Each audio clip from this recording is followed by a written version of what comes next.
Welcome, friends, to Chapter 4 of our course, Being, a Future and a Hope. I hope that you had a great Christmas and New Year's, even if it was different than what we might usually do. I hope that it was still a wonderful celebration of our Lord's Nativity and of all of that. It's been a few weeks since we've put out a video or since we've met, but we're going to pick right back up where we left off. And if things are feeling a little fuzzy for you, I would encourage you to go back and watch some of the previous videos. But just to recap some of the main contours of our last meeting that we had. We were talking about the image of God in humans. What does it mean to be a human being made in the image of God? And what does that tell us about who God is, who we are, all of that? And a lot of stuff, covered a lot of ground in that, but some of the big ones that will come to bear on us today. We saw that we are created to know God in a really, really profound way and to share His divine life. We saw right in the context of the story of our creation, God revealing Himself in His Trinitarian identity, God kind of as He is in Himself, as I like to say sometimes.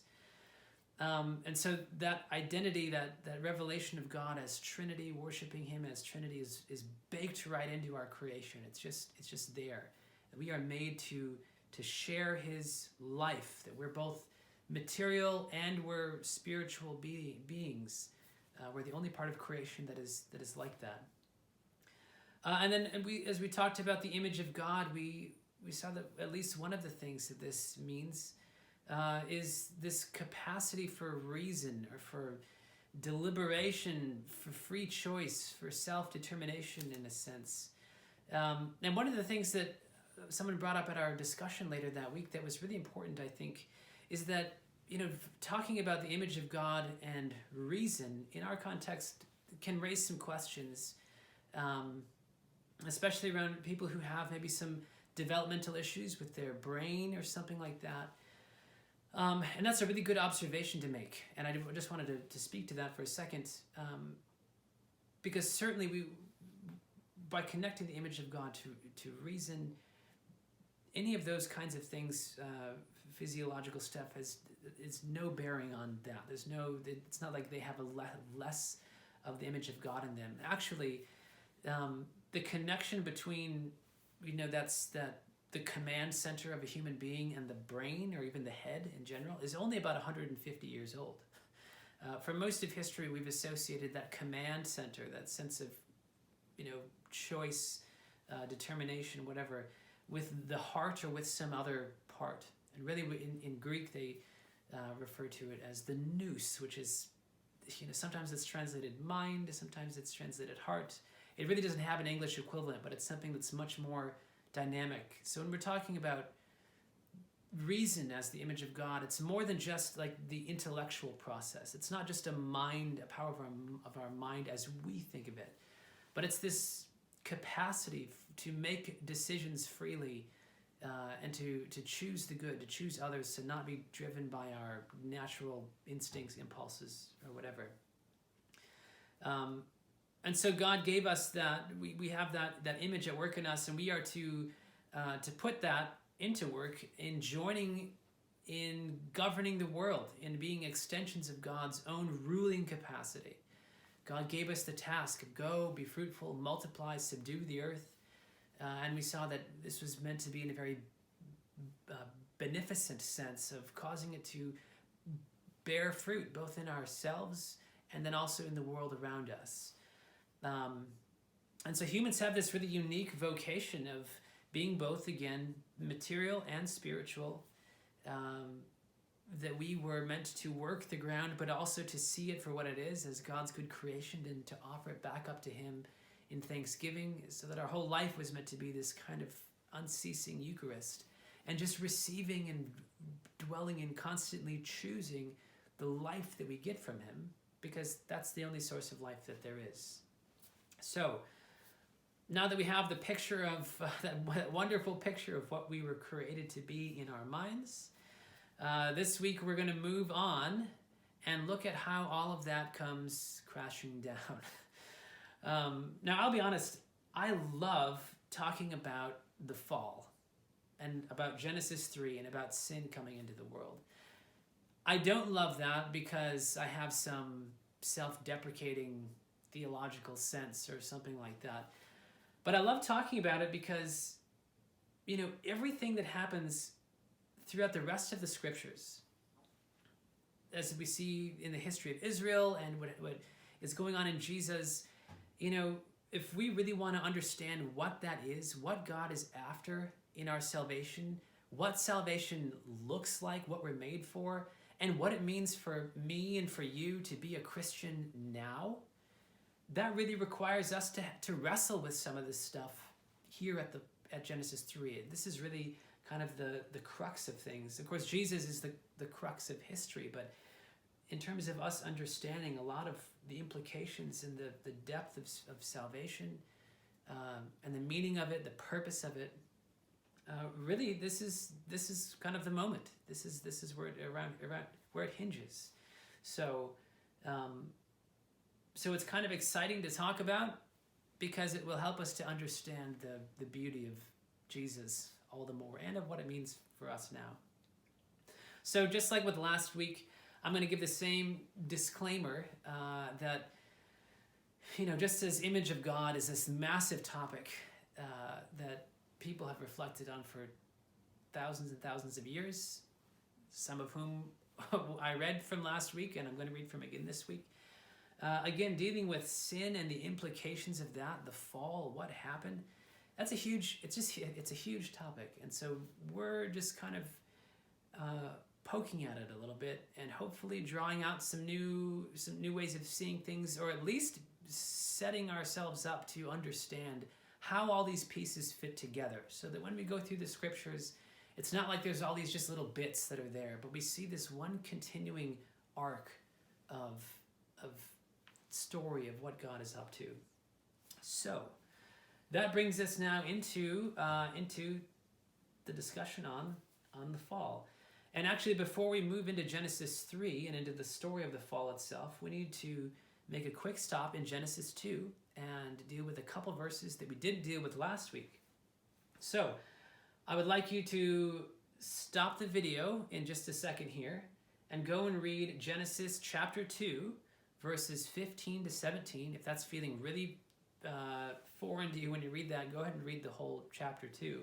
But at least verses 15 to 17, and just write down what your thoughts are on that, about any part of that. I don't want to direct you too much before we, right now, but write down what your thoughts are on that, and then come on back and we're gonna poke into that just a little bit. So pause the video, Genesis 2, 15 to 17.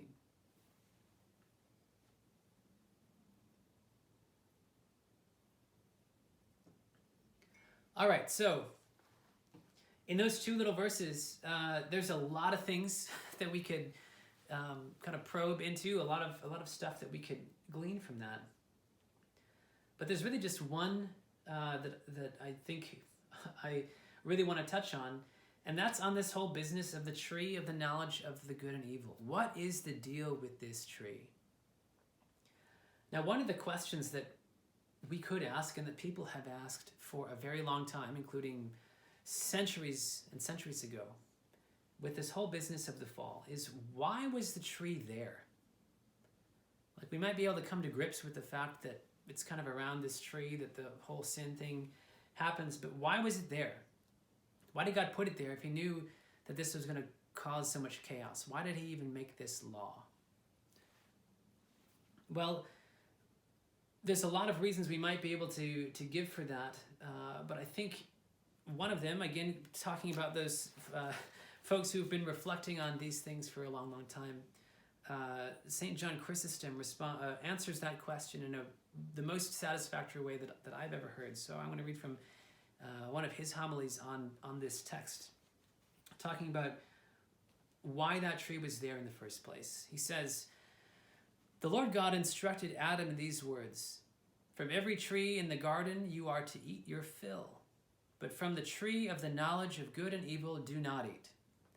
On the day you eat from it, you will surely die. Excuse me.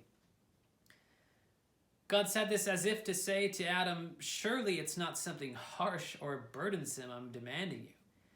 While entrusting you with enjoyment of everything, only this one thing I'm instructing you not to eat. But I also decree a severe penalty so that the fear of it may help you keep your balance, and that you may observe the direction given you by me. God did this in the manner of a kindly master entrusting his huge residence to someone and prescribing some humble coin to be given by him as a pledge for keeping the ownership intact for himself. Well, in quite the same way, our loving Lord lavished on the human being the enjoyment of everything in the garden and bade him abstain from one tree only, so as to be in a position to know that he is subject to the Lord, whom he should obey and to whose commands he should submit. What St. John is saying is that God had so filled us with his life, with his capacity to rule. I mean, just think about this. God named us, right? Because we were his creation. He named us, we're going to call this man Adam. But then he let us go and name everything else. And in that culture, knowing something's name was to have control over it. You know, we've talked about this at other places, but that's such a big deal. God had so filled us with himself and had so brought us into his own work of ruling and governing and tending to the creation. He knew that, you know what, these people are going to be prone to forget that they're not God if they don't have just one limit.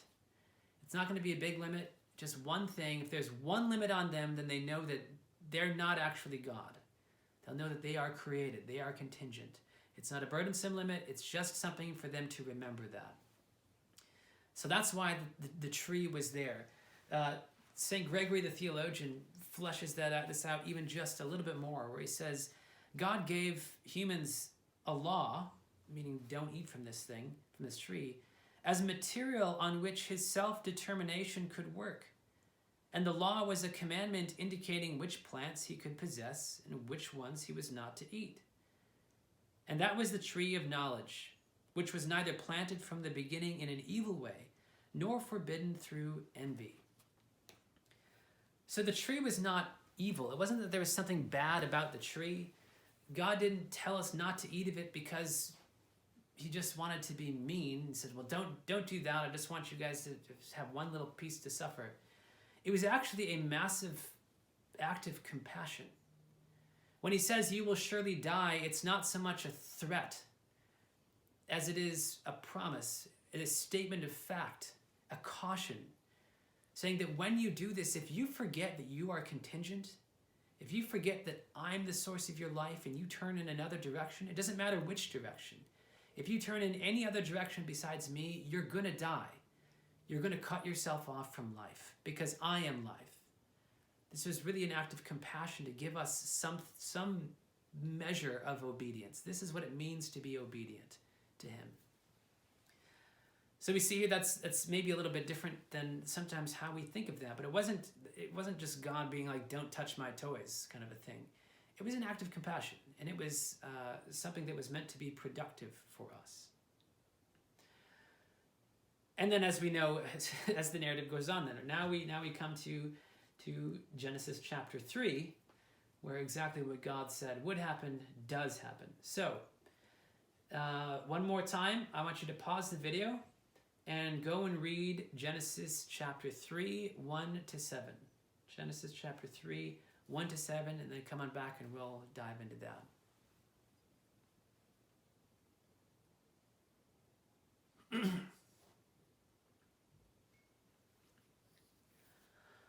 Okay, now we come into the story of the fall. And as we do, as we enter into Genesis 3, we immediately find ourselves with a new character in the story. The serpent, who was more crafty than any other beast of the field that God had made. Which, that right there is another important thing to see. This is something that's created by God, and it's part of the beast order. It's not in the same nature as humans. It's not on the same par with us. It's part of the creatures that we were to govern, to rule, that is going to be approaching us. And as we know, this serpent He's not just a snake, but it's the ancient serpent, Satan, who we'll hear more about once we get to Revelation, of course. But as we know, Satan was envious of humans. Envious because, yeah, they're part of creation, just like Satan was. But they also have this image of God that makes them so special, so close to God. And so like anyone who's envious, they want to destroy the nice things that belong to somebody else. But at this point, humans are fully enjoying communion with God. God's own life is so fully animating them. There's no way for him to attack humans directly. He can't come and just attack us, because that'd be attacking God. It's not going to work. So what he does then is he attacks them by twisting God's words so that humans damage themselves. And actually that is a trope or a theme that we see throughout Israel's history. In the story of Balaam, the king Balak, or I forget what his role was, but he was asking Balaam to curse Israel, and Balaam kept saying, I can't do that because I can't pronounce a curse over Israel if God means to bless them. But I will tell you that if you go and send in your women to their camp, they'll commit adultery with them and they'll bring a curse on themselves. It's the same kind of idea. It's fascinating to see that go on, and depressing to see that go on through Scripture. But so Satan comes in and he begins by twisting God's words.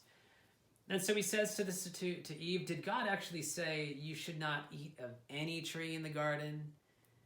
And Eve, of course, says, well, no, that's not what he said. He said we can eat from any tree that we want. Except God said, you should not eat of the fruit of the tree that is in the midst of the garden, neither shall you touch it, lest you die.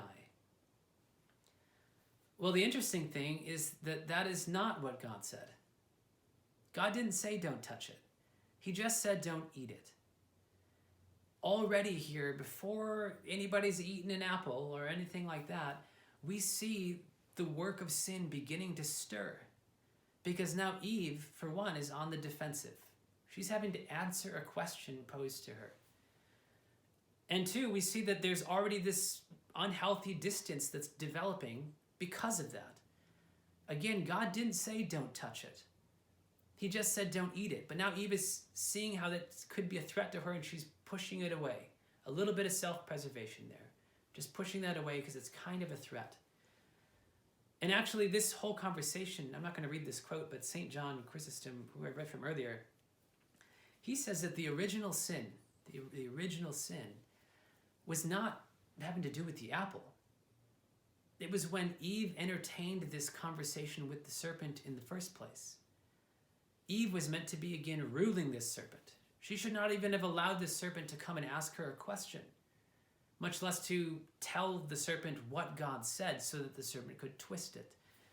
The first beginnings of the fall actually had already happened by this point, because Eve is having this conversation with something that's beneath her. And I think that there's actually something to that. It's a really interesting thing. So Eve says that we can't even touch this tree. So as the narrative goes on, we know what happens. Eve eats the apple. She gives Adam some of the apple. But it's important to know, okay, so not only does that happen, but why do they do that? Why does she eat the apple? Because that can probably tell us a lot about what's going on here. And the text tells us. In verse 6 it says, so when the woman saw that the tree was good for food, and that it was a delight to the eyes, and that the tree was desired to make one wise, she took of its fruit and ate. So she saw that it was edible, she saw that it looked awfully good, and that, well, it might actually give me some kind of wisdom, bring me some kind of knowledge that I don't have, that I could have. But notice in that list of reasons why she ate, what's not included is that she was hungry. The idea here is that Eve didn't lack anything. Again, everything that they needed and more. The fullness of life, divine life itself, completely without limits except for this one tree, was already their possession. You know, it's not like she was kind of, you know, her stomach was starting to rumble and she thought, well, I could probably use a snack because I'm starting to get a little tired. No, it's just that she saw that this thing might taste good and there was some prospect that it might give her some wonderful thing. What happened was that the serpent gave them a promise. The serpent gave Eve a promise. He said, you will not surely die if you eat of this apple, this tree. For God knows that when you eat of it, your eyes will be opened, and you will be like God, knowing good and evil. So the serpent gave them a promise. God gave them a promise. If you eat of this, you will die. The serpent also gave them a promise. No, if you eat of this, your eyes will be opened. You'll know things. You'll have this extra knowledge. He created a market, in a sense, that didn't need to exist. So humans were put in this place of choosing between life given them that they already possessed by God and this momentary bodily delight. And once again, St. Chrysostom has a great way, a really eloquent way of fleshing out what's happening here. This is from the same sermon that I read from earlier, but he says, why was it, after all, that before the wicked demon's advice, the woman entertained no such idea for eating this fruit, had no eyes for the tree, nor noticed its attractiveness? Because she didn't notice that it was good for eating or was delightful until this point. It was because she feared God's direction and the punishment likely to follow from tasting the fruit. Now, however, when she was deceived by this evil creature into thinking that not only would they not come to any harm from this, but would even be equal to God, as the serpent said, then evidently hope of gaining the promised reward drove her to taste it. Not content to remain within her own proper limits, and that's the key, but considering the enemy and foe of her salvation to be more trustworthy than God's words, she learned shortly afterwards through her own experience the lethal effect of such advice and the disaster brought on them from tasting the fruit. Ouch. The text says, remember, she saw the tree was good for eating, pleasing to the eyes to behold, and attractive to contemplate. She reasoned within herself, probably from the devil's deceit, which he proposed to her through the serpent, if the tree is good for eating, can so delight the eyes, it has some indefinable attractiveness about it. While tasting it provides us with the highest esteem, becoming like God, and we will have honor equal to the Creator, why should we not taste it? Do you see how the devil led her captive, handicapped her reasoning, and caused her to set her thoughts on goals beyond her real capabilities, in order that she might be puffed up with empty hopes and lose her hold on the advantages already accorded to her? And he's saying woman and her and she, because that's what's happening in the narrative at this point. He doesn't let men off the hook either, just to make sure that's known. What's happening here is that there's a contest between the trustworthiness of what God said and what the serpent says. That's the options that were given. And humans already had everything that they needed, an actual life in God. And yet, the promise that God said that you will die if you eat this. The serpent said you're not going to die.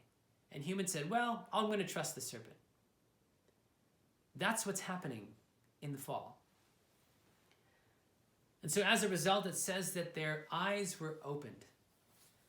And now usually when we say, oh, that was eye-opening, that was, enlightening, it has a kind of positive sense. That's not the case here. It's not that all of a sudden they came to understand something, that they had gained wisdom. They did gain knowledge of something. What it means is that their eyes were opened to the material world, to material desire in such a way that it captivated them. where they saw the material world as an end to itself rather than a means of communing with God.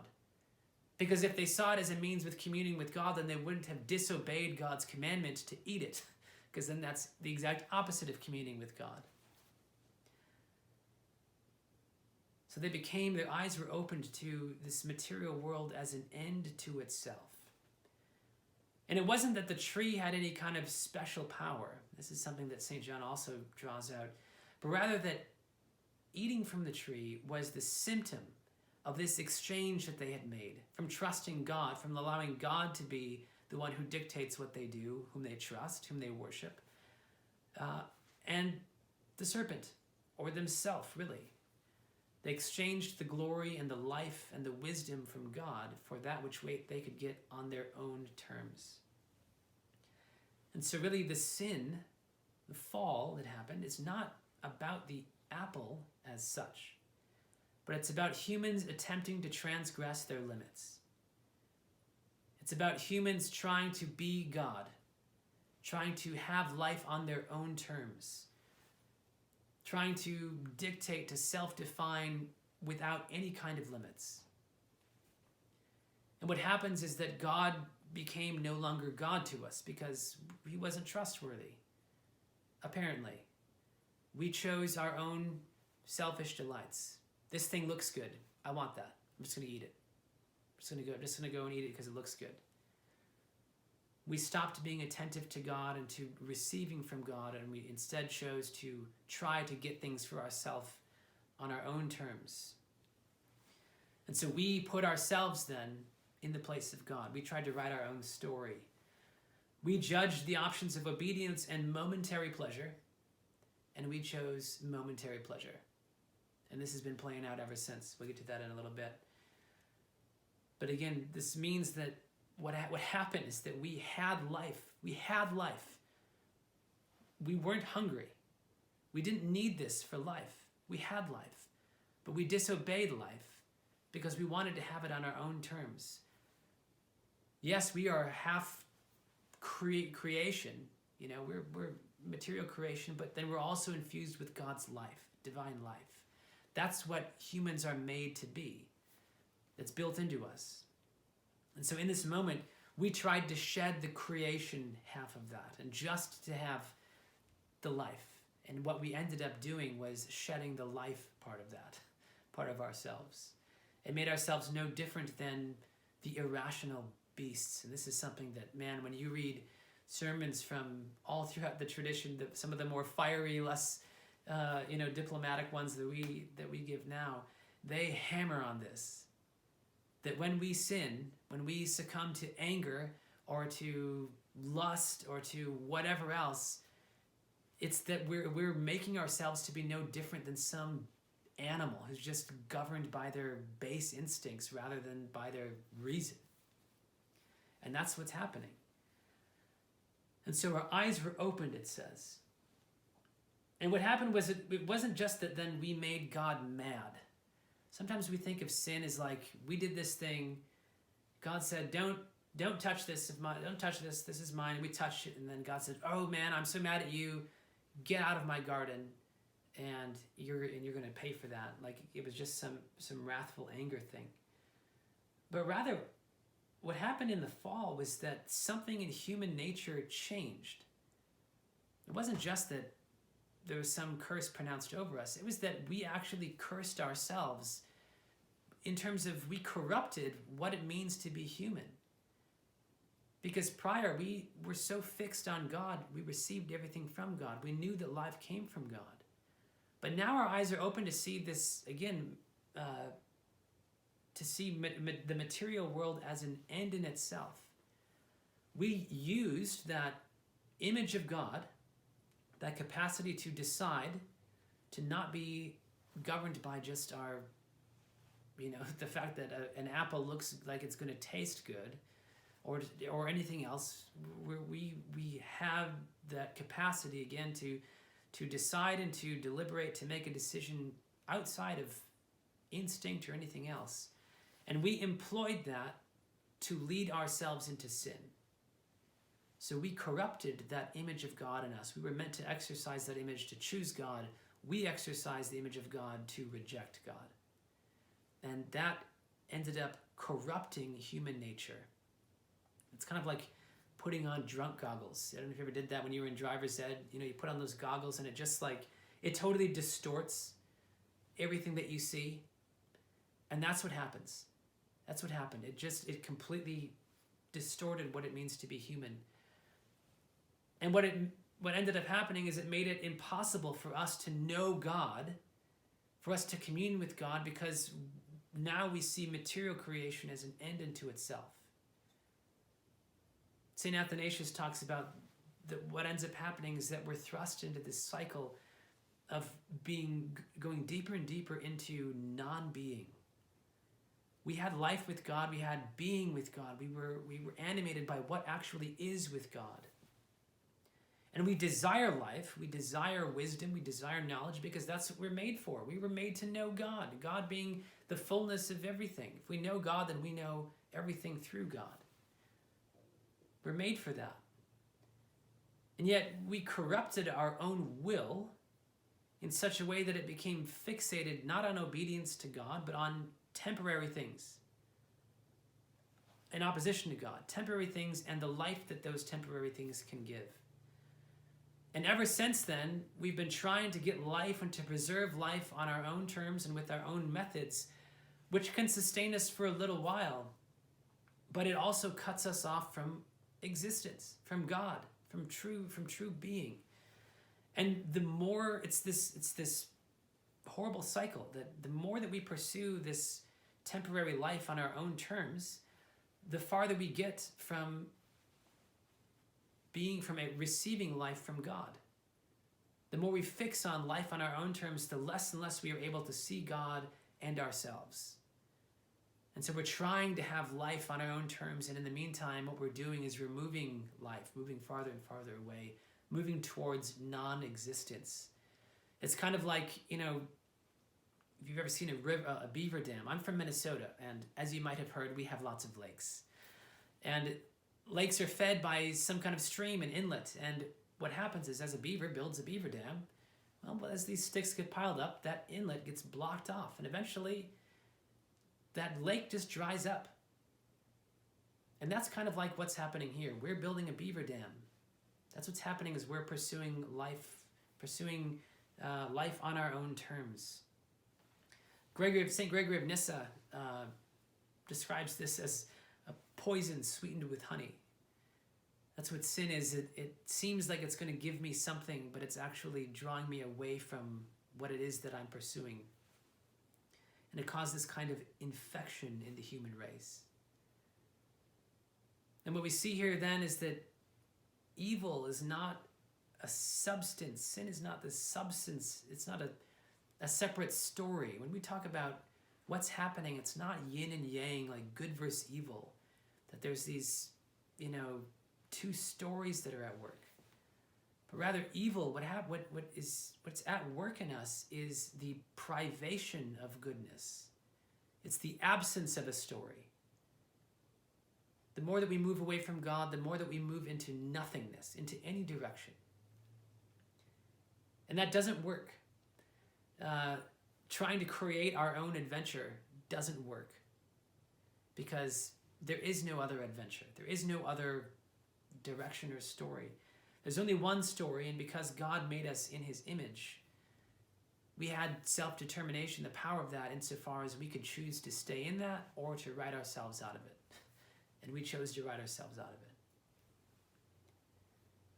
And so one of the things that we're beginning to see here, I hope, is that the problem, when it comes to sin, the problem is so much worse than we think. Because sin is not just a matter of like, I've done a couple things wrong. It's not just the things that we do, but rather that in the fall, this corrupting influence entered into the human experience and got us all the way down to where that image of God resides. All the way to that place of choosing, of the capacity to choose, of the order in which we make decisions. That's what has been corrupted in us. Way, way down there. And so that force is at work even before we begin to make a decision. And that's why, the dreams of making these utopias or whatever else never work, because we address all these external things, these external signs of the results of sin and of the results of the kind of self-preservation, self-love as it plays out. But that's not what sin is. Sin is a result of a corruption inside us. And it's that corruption inside us that needs to be dealt with. That's what's happening in the fall. And so the fallout of this corruption disrupts us in multiple directions. And so we see this as we go on in the rest of chapter 3. For one, it alienates us from God. There's this, the story we see here. God is walking in the garden one day. So God, being our creator, the one who gives us life, in whose image we have been made. And what do? We hide from him. Life, actual life, has become a threat to us. Because actual life would mean that we would have to recognize our limit, our contingency on that life. But we don't want to do that. That life is a threat to the attempt at life on our own terms. So we hide from God. We also turn against each other. Adam throws Eve under the bus immediately when God says, "Who told you we're naked? How did this happen?" And he's like, "Well, you're the one who created this woman. So if you hadn't done that, it's somebody else's problem." We put ourselves at odds with each other. Everything is about self-preservation again, rather than pouring ourselves out in love towards God, towards each other, towards creation. It becomes about me. And again, we see this play out. One of the most instructive places that I remember noticing this, I used to work at Starbucks, as some of you know. And there'd be days, really busy days on the weekend or something, when the place is just packed. And you can see people getting, they're looking at their watches and they're getting upset because it's taken them a long time to get their drinks. And people are saying, "Ugh, there's so many people here, it's taking forever for me to get my drink." And I would want to say, you're one of those people. Like, you're making everyone else wait just as much as everyone is making you wait. Like, why is it revolving around you? You realize that you're just as much a part of the problem as anybody else, right? But that's how sin works. The world all of a sudden becomes revolving around me, and it alienates me from everyone else. It puts me at odds with them. It also puts us at odds with ourselves. We recognize that we're naked. We recognize that we have shame. We become self-conscious. We don't understand ourselves. We're all, we desire self-preservation and delight and pleasure for ourselves, but we're also just alienated from true self-knowledge, from seeing God within us, seeing that image of God in our own existence, in our own experience. And it also puts us at odds with the created, with the rest of the created world. This is the last quote I'm going to read, and it's the best one. This is from St. Simeon, the new theologian. He's an 11th century abbot. Excuse me. And so he says this concerning what happens when we're cast out of the garden. He says, "Therefore, indeed, when it saw humans leave paradise, all the created world which God had brought out of non-being into existence no longer wished to be subject to the transgressor. We were meant to rule over the rest of creation, but then creation sees that we're a rebel, we're a transgressor. And it says, we're not going to be ruled by that. Why should we be subject to that? It goes on to say, the sun did not want to shine by day, nor the moon by night, nor the stars to be seen by him. The springs of water did not want to well up for him, nor the rivers to flow. The very air itself thought about contracting itself and not providing breath for the rebel. The wild beasts and all the animals of the earth saw him stripped of his former glory, and, despising him, immediately turned savagely against him. The sky was moving as if to fall justly down on him, and the very earth would not endure bearing him upon its back."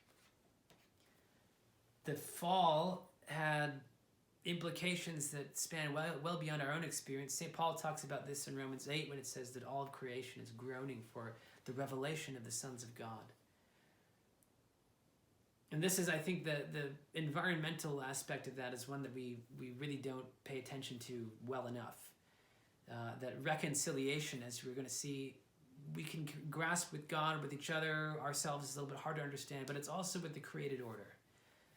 And so things like, again, environmental care and all of that, that's absolutely part of what it means to be a Christian. That's something that's necessary for us. So that's a lot. That's a lot of things that have happened. So some quick takeaways. Sin, as we see, is not just the things that we do wrong, but it's this corrupting power. It's a noun. It's not a verb as such. It's something that is at work within us that corrupts our will. And it's something that flip-flops the way that we make decisions.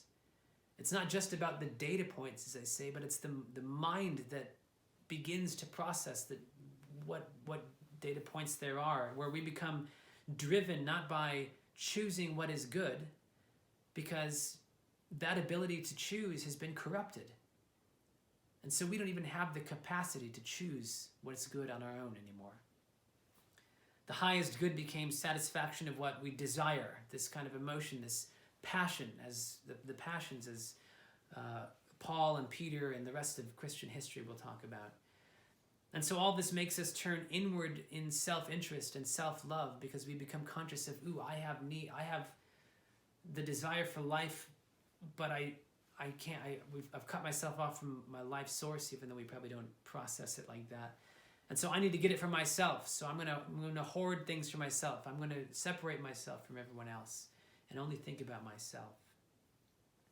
And ultimately what this causes us to do is to write ourselves out of God's story. We have being, we have existence, we have life when we are choosing God, when we are responding to God's love in thanksgiving and in love towards Him, receiving.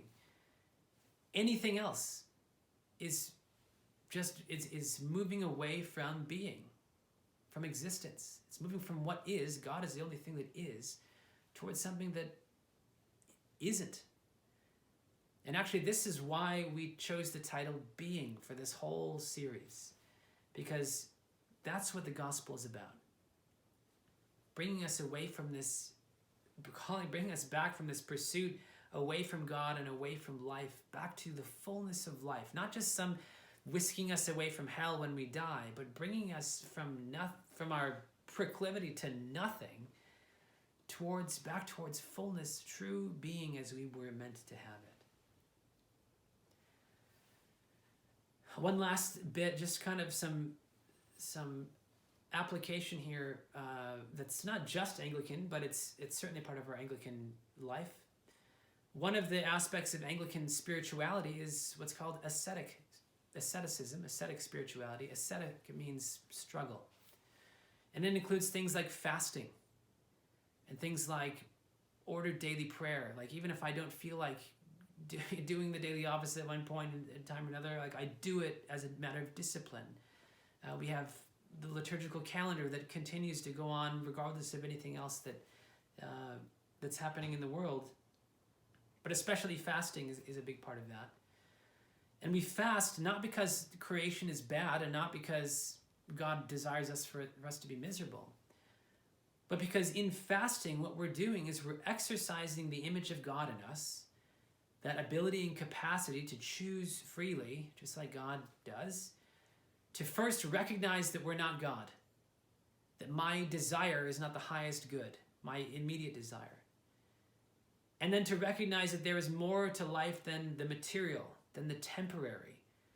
And thus we choose to deny ourselves willingly, purposefully, those things which so often captivate our attention and bring us away from God, become ends in themselves. In the Anglican tradition and historically, every single Friday is a fast day, not just during Lent, all of them. This kind of constant need to fast is part of the Christian spirituality, because this is a continual thing. We in doing so, we accustom ourselves to recognizing that our life is ultimately from God, and that lack of discipline towards anything, if there's any part of us that we just consume mindfully, then that is abusing the image of God in us. That is choosing that thing as an end for itself. And so even just putting 1 or 2 little limits on ourselves, on Friday I'm not going to eat chocolate or something like that, that is a declaration of undoing that decision of eating just because I happen to like it. But it's saying that I'm going to deny myself this thing right now so that I can train myself to just be ready, to acknowledge that God is the highest good, that life is the highest life. Because with God there is the tree of life and eternal pleasure beyond whatever material thing can give me. So that's a lot of stuff. We can talk more about that. The problem is much worse than we think. Sin affects us in so much more ways than we think. But my friends, that also means that the solution in Jesus is so much better than we give him credit for sometimes. He's not just out to save us from hell, but he's out to give us fullness of life, the life that every single human knows that they are meant for, even if they don't know why or how or what it looks like. That's what God is after. And so if we understand the depths of what happened in the fall, we're in a good place to understand the monumental heights that our Lord means to bring us to. Bless you. I look forward to talking to you more on Thursday. Have a great rest of your week.